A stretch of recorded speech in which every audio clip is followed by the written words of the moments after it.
Hello everyone, I am Dr. Dharmendra Tyagi, Associate Professor, Mechanical Engineering Department, SIRT, the Sage Group, Bhopal.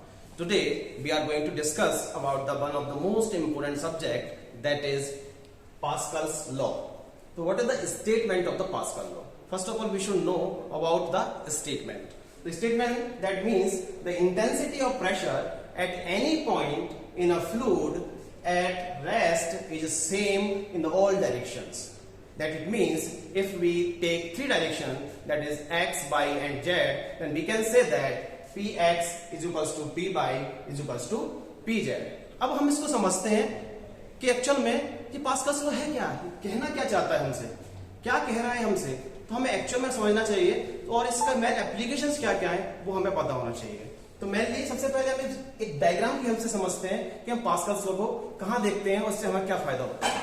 तो here you can see कि the force F1 is equals to 10 newton. अब ये force F1 कहां लगा रहा हूं मैं, एक फ्लूइड है. एक मान के चलिएगा आप, ये दो सिलेंडर्स हैं, एक सिलेंडर 1 एंड सिलेंडर 2. सिलेंडर 1 से फ्लूइड जा रहा है सिलेंडर 2 के लिए. अब हम कर क्या रहे हैं, यहां से इस पर एक फोर्स अप्लाई कर रहे हैं.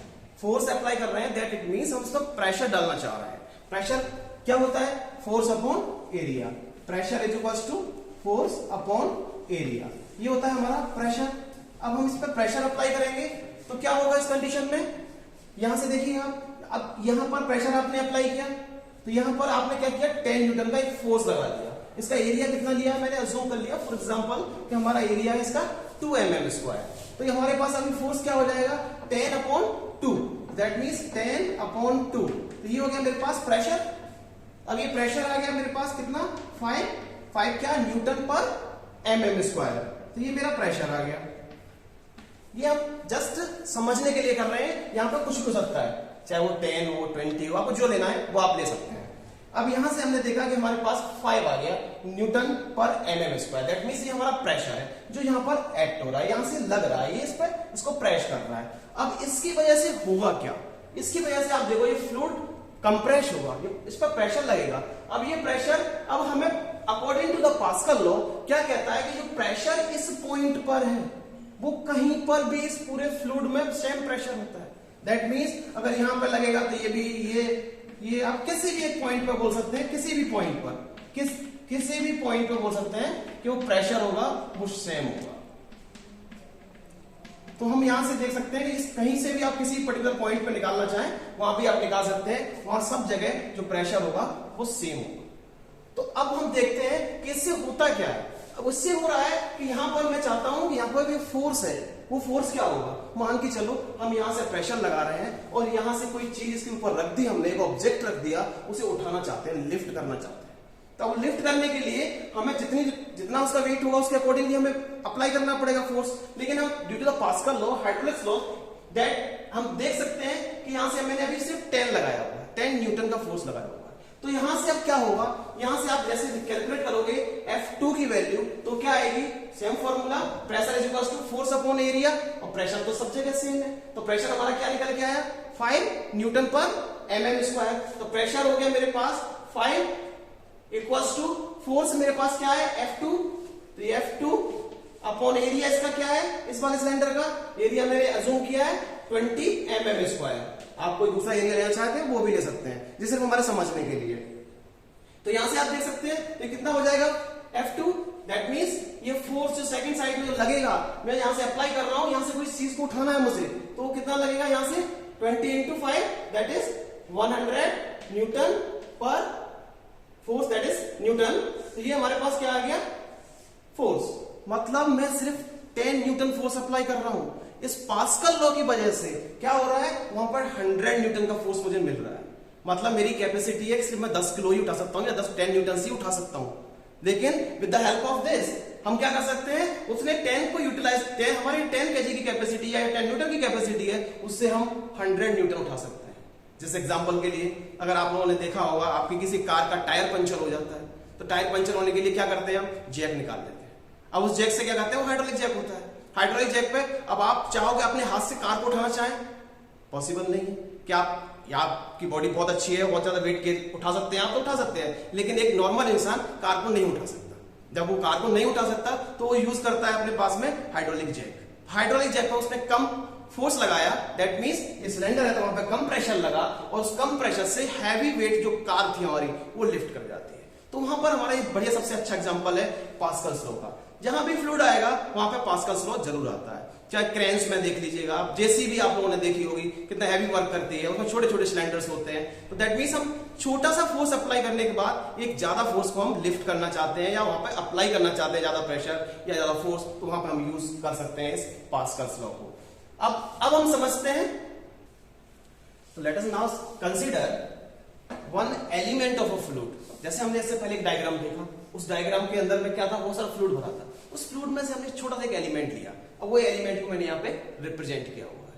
अब यहां पर आप देख सकते हैं कि इस एलिमेंट्स पर क्या हो रहा है, 3 डायरेक्शन में मैंने फोर्स अप्लाई किया, that is x direction F1, y direction that is F2 and z direction F3, और we can see that horizontally, vertically and diagonally. ये 3 फोर्सेस मैंने अप्लाई किए हैं बेज पर। अब ये फोर्सेस अप्लाई कैसे हो रहे हैं, जैसे कि मैंने आपसे अभी लगाया आपके सामने एक सिंगल फोर्स लगाया तो क्या हो रहा है, ऑल 3 डायरेक्शंस में प्रेशर अप्लाई हो रहा था। तो मैं यहां पर आपको एक डेरिवेशन कंप्लीट करके बताता हूं, प्रूफ करके बताता हूं कि अप्लाई होने के बाद में कैसे होगा Px = Py = Pz। तो ये मैं प्रूफ करने जा रहा हूं आपके सामने। तो मैंने सबसे पहले लेट अस कंसीडर, मैंने अज्यूम किया that is the width of this base element is unity, that means 1। तो मैंने ये मान लिया कि ये 1 है। अब ये अज्यूम करने के बाद में मैं अब इसे स्टार्ट करता हूं, आपके लिए कैलकुलेट करते हैं कि F1 क्या होगा, F2 क्या होगा, F3 क्या होगा, क्योंकि आप सभी जानते हैं कि प्रेशर क्या होता है, force upon area. That means अगर मैं बात करूं, यहां पर कहीं लिख देते हैं आपके लिए, ये लिखा हुआ है प्रेशर इक्वल्स टू क्या होता है, फोर्स अपॉन एरिया। तो फोर्स इक्वल्स टू क्या होगा, प्रेशर इनटू एरिया। तो यहां से फोर्स इक्वल्स टू होगा प्रेशर इनटू एरिया। ये हम पहले से जानते हैं ऑलरेडी कि फोर्स इक्वल्स टू होगा प्रेशर इनटू एरिया। मैं इसी फॉर्मूले को यूज करूंगा। That means initially I consider the force F1. So what is the F1? F1 that means force applied in horizontal direction. The value of F1 that is equals to pressure into area. So pressure in which direction? X direction. This is Px into area. अब area कौन सा? Area of this face. That is AB. तो ये है हमारे पास, ये face है AB। अब इस फेस का एरिया क्या होगा, ये लेंथ इनटू विड्थ, और विड्थ मैंने पहले ही कहा है that is unity, that means 1। तो ये क्या हो जाएगा मेरे पास, AB इनटू 1। ये हो गया pressure into area of face AB। Then F2 is equals to the force applied in the vertical direction, तो pressure into area, pressure that means Py that is in vertical direction or in bi-direction, then Py into area that is of this face, AC into unity, width is unity, that it means 1, so AC into 1, then last one is F3, that means in diagonally or in z direction, that here you can see the Pz into pressure is Pz and area is the face of BC, that means this face BC, or into width is unity. So these are the 3 forces F1, F2 and F3. So here you can see all the forces are applied on this element. अब हम क्या करना है, ये जो force है, ये force कैसे एक्ट हो रहा है, diagonally. Then we have to resolve this force, that means this force is already represented here separately. तो angle of this force with the vertical is theta. तो ये कंपोनेंट क्या होगा, जिस एक्सिस से एंगल बनता है वो कंपोनेंट कॉस। तो ये हमारे पास में एक वर्टिकल कंपोनेंट हो गया F3 cos theta, and the horizontal component is F3 sin theta. Now applying the equilibrium condition, or we can say that the resolving the forces in horizontal direction and resolving the forces in vertical direction. So resolving the forces horizontally.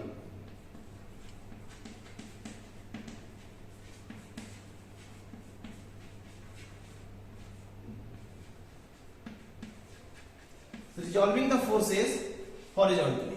अब horizontal direction में सारी forces को resolve कर दीजिए। ये मैंने केवल एक ही हमारे पास फोर्स था जो इंक्लाइंड था, डायगोनली था, उसको मैंने पहले ही रिजॉल्व कर दिया।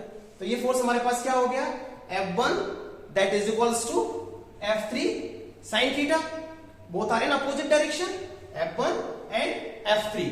तो यहां से मैं लिख सकता हूं F3 sin theta is equals to F1, और we can write it here F3 sin theta minus k F1 that is equals to 0, both are same. Here you can substitute the value of F1 and F3 from these above equations. So substitute the value of F3 that is equals to Pz into BC, Pz into BC, this is sin theta as it is, and F1 that is equals to Px into AB.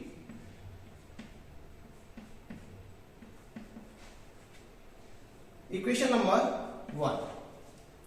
Now we have to calculate the value of either BC or AB from this right angle triangle. From this right angle triangle. तो यहां से आप देख लीजिए, right angle triangle से आप value calculate कर लीजिए। तो perpendicular upon base that is 10, तो हम अप्लाई कर देते हैं परपेंडिकुलर अपॉन हाइपोटेन्यूज। ये देख लीजिए, परपेंडिकुलर अपॉन हाइपोटेन्यूज। आपको ट्रिग्नोमेट्री की कोई भी फॉर्मूला आप यूज कर सकते हैं। आप यहां से अप्लाई कर दीजिए perpendicular upon hypotenuse, that means AB upon BC, that is equals to क्या होगा, from figure AB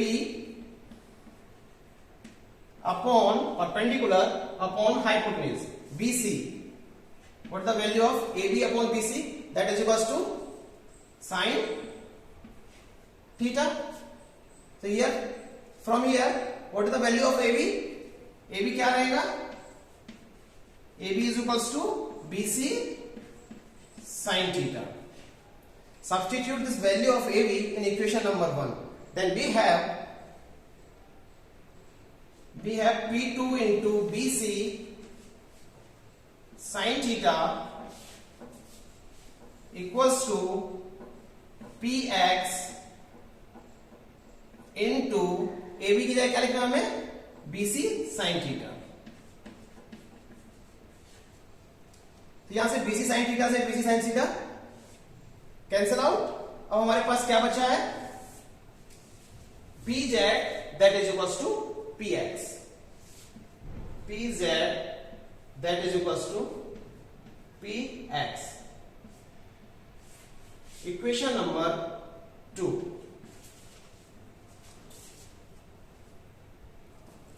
Now resolving the forces vertically. तो हमने सबसे पहले क्या किया, resolving the forces horizontally and then we get the value of Pz that is equals to Px. Now resolving the forces vertically. So resolving the forces vertically,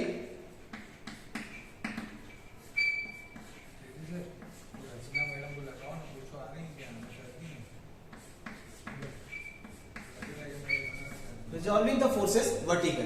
अब आप vertical direction में forces को रिजॉल्व कर दीजिए। यहां से देखें base element पर हमारे पास में फ्लूइड एलिमेंट है, इस फ्लूइड एलिमेंट पर वर्टिकल फोर्सेस कौन से हैं, that is F2 and F3 cos theta, both are in opposite direction, so we can write it here F3 cos theta that is equals to F2, or we can say write it here F3 cos theta minus k F2 that is equals to 0, both are same. Then the substitute the value of F2 and F3 from these. So the value of the F2 is Px into AC and value of F3 is equals to Pz into BC. So substitute these values, then Pz into BC into cos theta that is equals to Py into AC.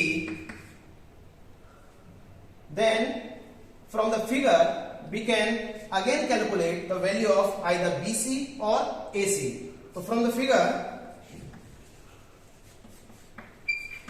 you can see here the value of BC that means hypotenuse, or either in AC that is base. So base upon hypotenuse. So what is the value of base upon hypotenuse? So base that is AC upon hypotenuse that means BC, तो base upon hypotenuse that is equals to क्या होता है cos theta, then AC that is equals to BC cos theta. Substitute this value of AC in this equation. So you can write it here the equation number 3. So substitute the value of AC in the equation number 3. Then we have